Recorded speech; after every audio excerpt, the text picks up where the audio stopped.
O tema da mensagem que o Senhor colocou no nosso coração é o que Jesus vê quando olha o teu coração. Jesus olha o nosso coração, com seus olhos escrutinadores, e o que o Senhor vê? Eu não consigo ver o que há no seu coração, mas Jesus consegue ver, ele enxerga, e o texto que servirá de base para a nossa mensagem, Apocalipse capítulo 1, versículo 9 ao versículo 20, o pastor lerá, os irmãos poderão acompanhar em silêncio, diz assim: Eu, João, que também sou vosso irmão e companheiro na aflição, e no reino, e na paciência de Jesus Cristo, estava na ilha chamada Pátimos por causa da palavra de Deus e pelo testemunho de Jesus Cristo. Eu fui arrebatado em espírito no dia do Senhor e ouvi detrás de mim uma grande voz como de trombeta que dizia: o que vês, escreve no livro e envia-o às 7 igrejas que estão na Ásia, a Éfeso e a Esmirna e a Pérgamo e a Tiatira e a Sardes e a Filadélfia e a Laodiceia. E virei-me para ver quem falava comigo. E virando-me vi 7 castiçais de ouro, e no meio dos 7 castiçais, um semelhante ao Filho do Homem, vestido até aos pés de uma veste comprida e cingido pelo peito com um cinto de ouro. E a sua cabeça e cabelos eram brancos como lã branca, como a neve, e os olhos como chama de fogo, e os seus pés semelhantes a latão reluzente, como se tivesse sido refinado numa fornalha, e a sua voz como a voz de muitas águas. Ele tinha na sua destra 7 estrelas, e da sua boca saía uma aguda espada de 2 fios, e o seu rosto era como o sol, quando na sua força resplandece. E eu, quando vi, caí a seus pés como morto, e ele pôs sobre mim a sua destra, dizendo-me: não temas, eu sou o primeiro e o último, e o que vive. Fui morto, mas eis aqui estou vivo para todo sempre. Amém. E tenho as chaves da morte e do inferno. Escreve essas coisas que tens visto, e as que são, e as que depois destas hão de acontecer. Esse é o mistério das 7 estrelas que viste na minha destra e dos 7 castiçais de ouro. As 7 estrelas são os anjos das 7 igrejas, e os 7 castiçais que viste são as 7 igrejas. Que o Senhor possa aplicar a sua palavra aos nossos corações. Amém? Irmãos, nesta ocasião em que João recebe esta revelação, a igreja estava a passar por momentos terríveis, momentos mais sombrios da sua história, devido à cruel perseguição promovida pelo Império Romano, onde cristãos eram martirizados, queimados vivos, lançados para serem devorados por leões famintos. Não era fácil confessar a Jesus Cristo como Senhor naquela época. No ano de 86, o imperador era Domiciano, e ele então mandou deportar João, que na época era pastor da igreja de Éfeso, para a ilha de Pátimos. Vale ressaltar, irmãos, que nessa época todos os demais apóstolos já haviam sido mortos, martirizados por pregarem o Evangelho, e João então era o último sobrevivente do grupo apostólico.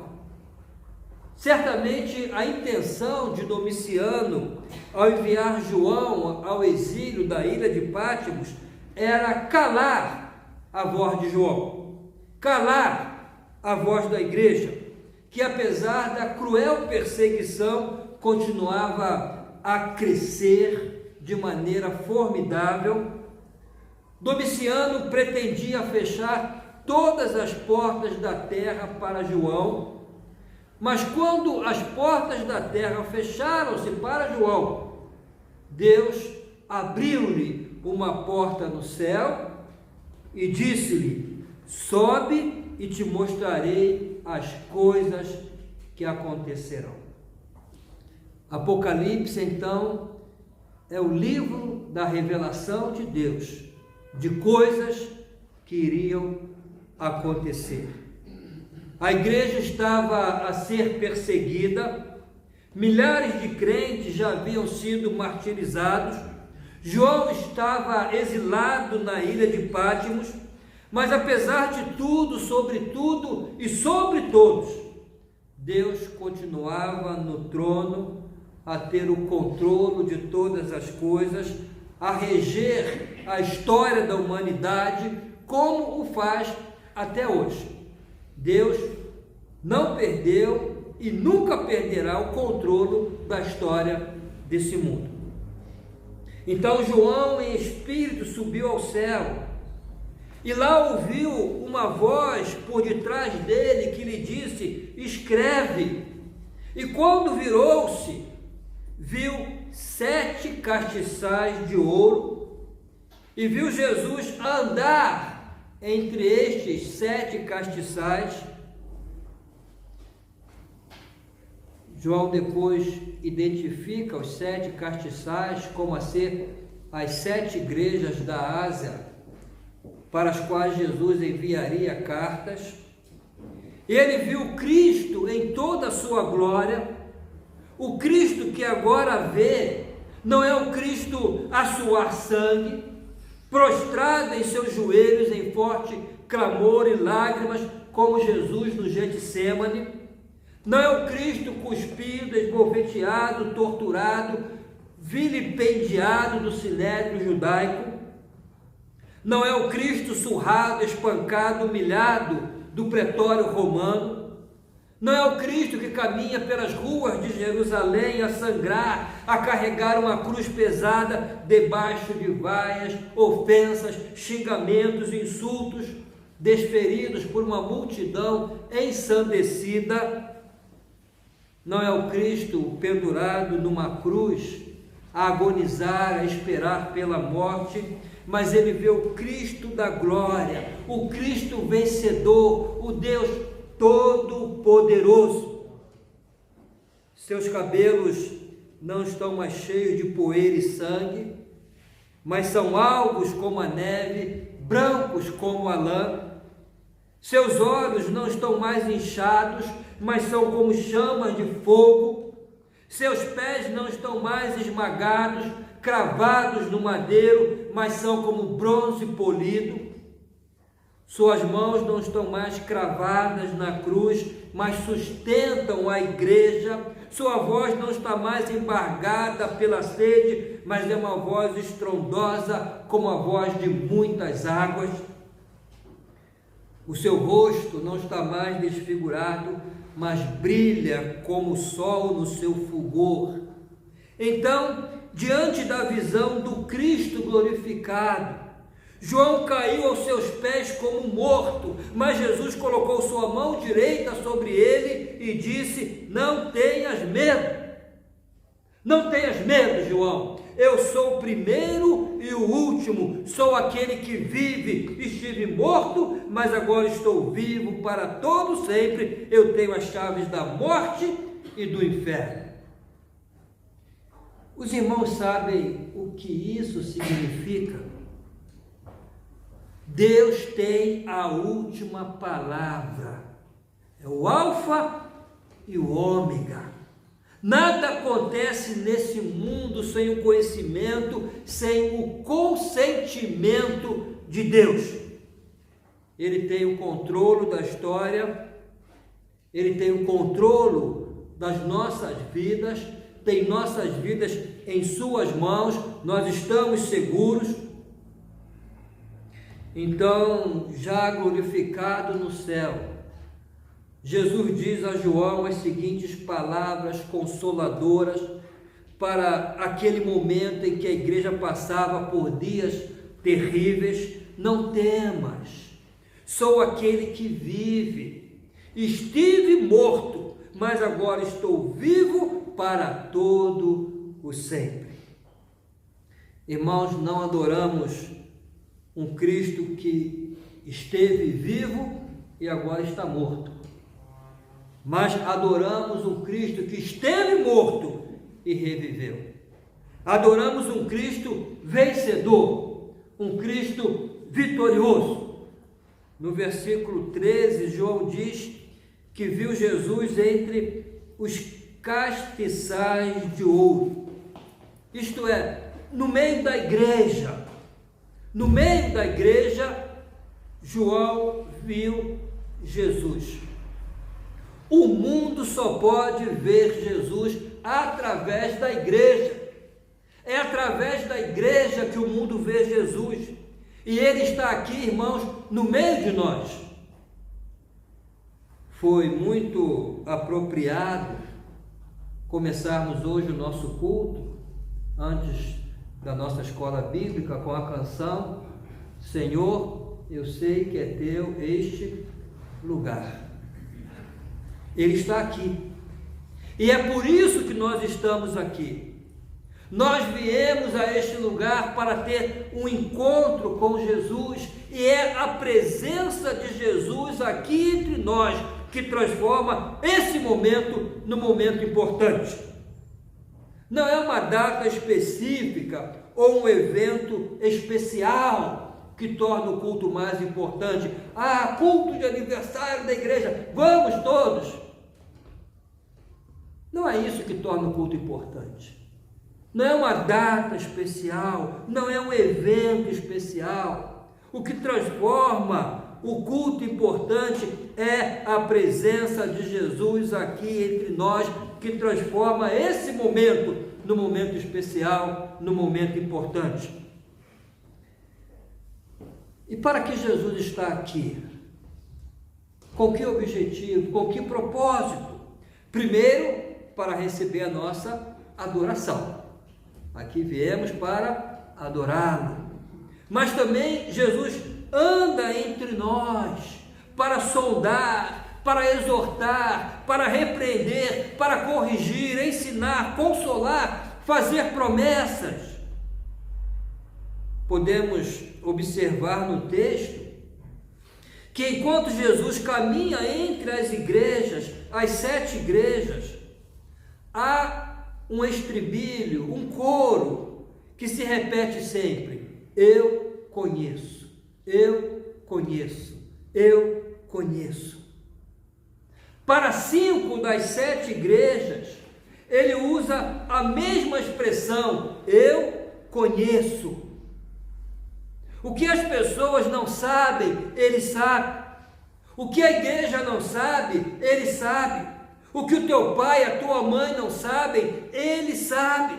O que o teu pastor não sabe, ele sabe. O que a tua esposa ou o teu esposo não sabe, ele sabe. Ele conhece as tuas obras. Aquilo que ocultaste, ele estava lá. Nada fica escondido aos seus olhos, que são como chamas de fogo. E o que Jesus viu naquelas igrejas? O que ele viu nas 7 igrejas da Ásia? Vamos começar pela igreja de Esmirna. Jesus lhe disse, no capítulo 2, versículo 9: conheço as tuas obras e tribulação e pobreza, mas tu és rico. Esmirna era a igreja mais pobre da Ásia Menor. Ela se considerava pobre, os homens a consideravam uma igreja pobre, mas Jesus diz a essa igreja: és rica, tu és rico. O que é uma igreja rica para nós? Lá no Brasil eu conheço algumas igrejas que dizem que é rica, 10 mil membros, 20 mil membros, uma receita milionária. O que é uma igreja rica para nós? Uma igreja grande? uma igreja que tem muito dinheiro, muito patrimônio, muitos bens, membros influentes na sociedade. Tem uma igreja que se orgulha porque tem como membro a primeira-dama do Brasil, a esposa do presidente, membro de uma igreja batista. É uma mulher de Deus, sim, é. Mas não é isso que faz uma igreja rica. A igreja de Esmirna não tinha nada disso. Era uma igreja pobre, mas rica aos olhos de Deus. Certamente era uma igreja rica em espiritualidade, rica em devoção, rica em amor a Deus, em amor ao próximo. Porque se não fosse assim, Jesus jamais lhe diria: és rica. O que importa não é ser materialmente rico, mas espiritualmente rico.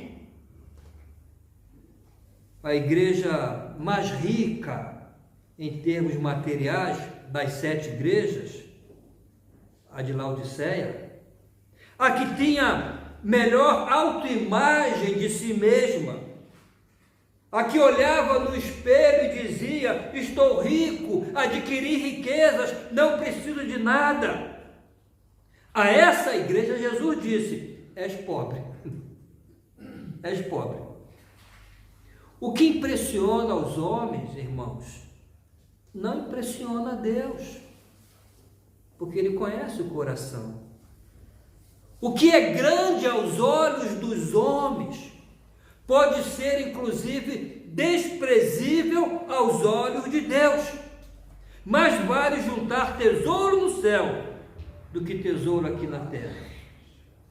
Eu quero abrir aqui um parênteses para dar parabéns à igreja pela oferta à Ucrânia. A mim me surpreendeu, né? Além dos 500 euros que a igreja já votou que vai dar, levantou-se mais de 400 euros, né? Quase 1.000 euros. É uma igreja generosa, né? E eu quero dar parabéns aos irmãos. Mas vale juntar tesouro no céu do que aqui na terra. Para a igreja de Esmirna, outra igreja, Jesus também diz: conheço as tuas aflições. E como já disse, não eram poucas as aflições dos cristãos naquela época, que viviam debaixo de violenta e cruel perseguição. Hoje não passamos pelo mesmo, não somos perseguidos como eram os cristãos, nós aqui. Não quer dizer que no mundo não haja perseguição, a igreja ainda hoje é perseguida em alguns lugares, mas aqui em Portugal nós temos liberdade, estamos aqui. Não passamos pelo mesmo, mas também temos as nossas aflições, e Jesus as conhece. Conheço as tuas aflições.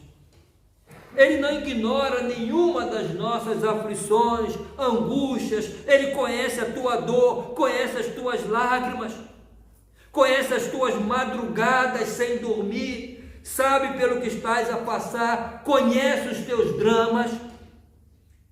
E assim como disse a igreja de Esmirna, também te diz: conheço as tuas aflições, não tenhas medo. Ser fiel até a morte e dar-te-ei a coroa da vida. Das 7 igrejas, somente 2 não receberam a censura de Jesus. Esmirna, a mais pobre, e Filadélfia, a mais fraca aos olhos dos homens.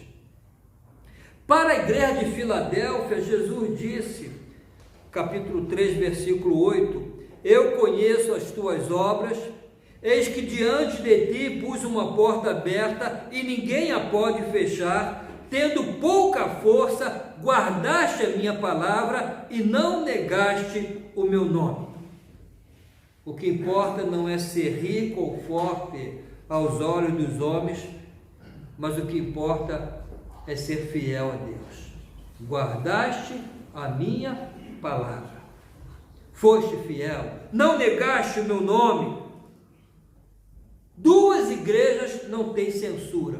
Os crentes de Éfeso, outra igreja, mantiveram a doutrina, eram fiéis da doutrina, tinham boas obras, mas perderam o amor, o gozo, o entusiasmo do princípio. E Jesus disse: conheço as tuas obras, mas tenho contra ti que deixaste o teu primeiro amor. A igreja de Tiatira já era o contrário. Jesus a elogia pelo seu entusiasmo, pelo seu amor, mas não tinha doutrina.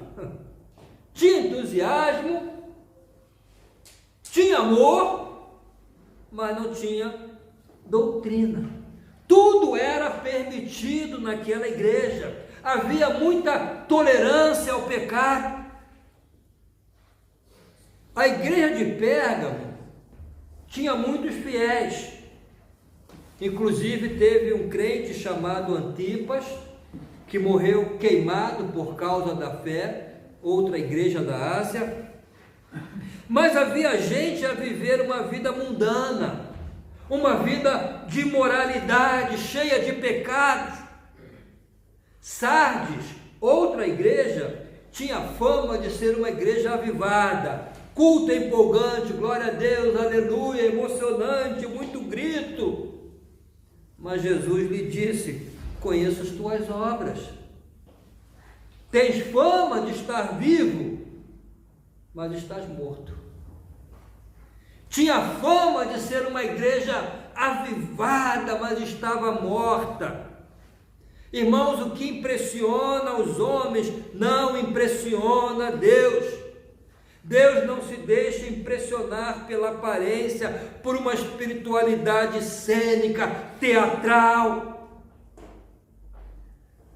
Para uma igreja que diz que está viva, ele diz que está morta. A que diz que é rica, ele diz que é pobre.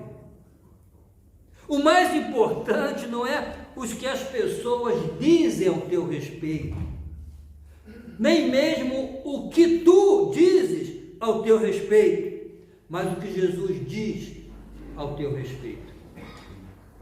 Os seus olhos são como chamas de fogo, ele conhece as tuas obras, ele conhece as obras de cada igreja, ele conhece as obras da nossa igreja, de cada membro da nossa igreja.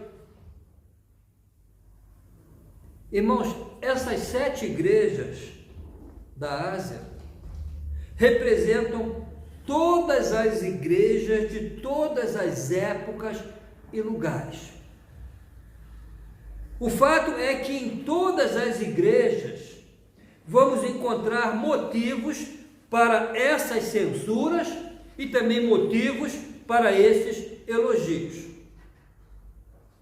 Inclusive numa mesma igreja, onde há pessoas que escutam o mesmo pastor, participam da mesma mesa do Senhor, dos mesmos cultos, que cantam os mesmos louvores, que recebem os mesmos ensinamentos. Há gente cheia do Espírito Santo, gente a oscilar na fé e gente a viver em pecado, infelizmente. Numa mesma igreja, pode haver esses diversos tipos.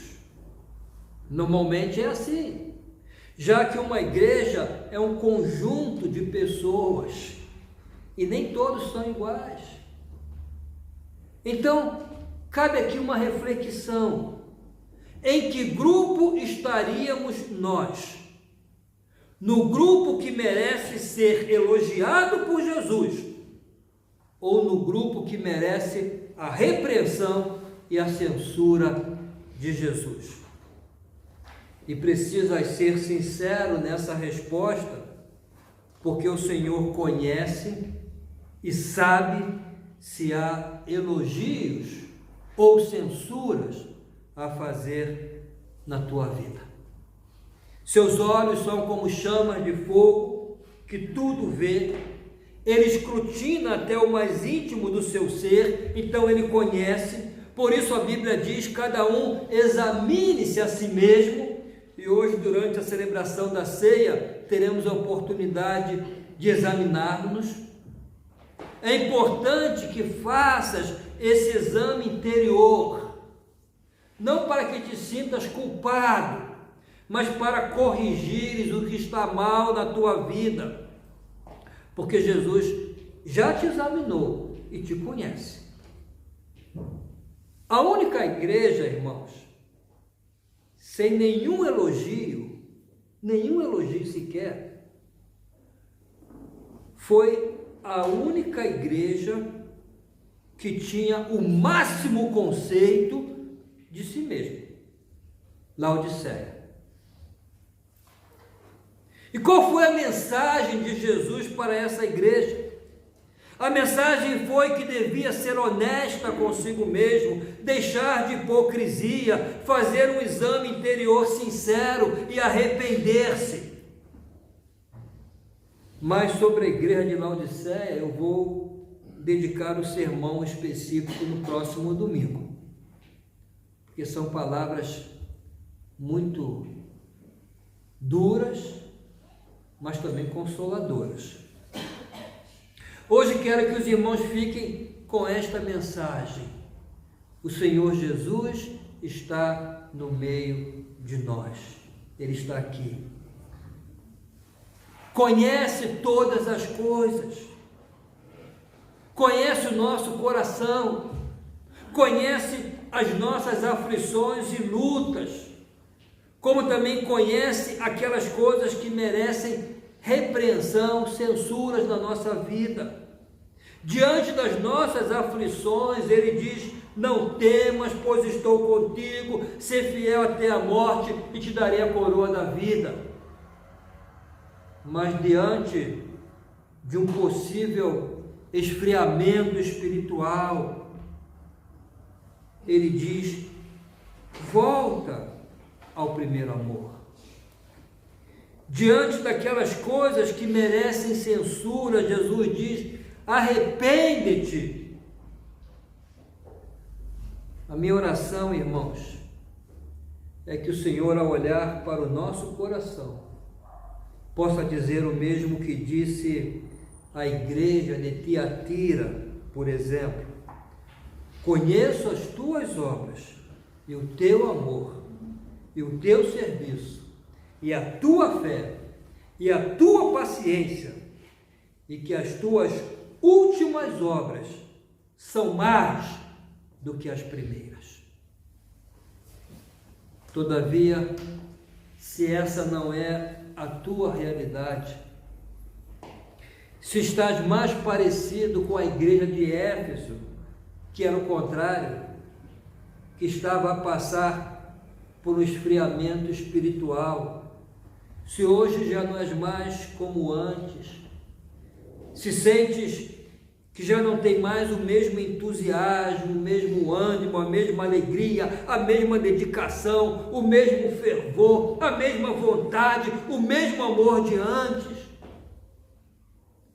quero deixar contigo as mesmas palavras que Jesus dirigiu à igreja de Éfeso.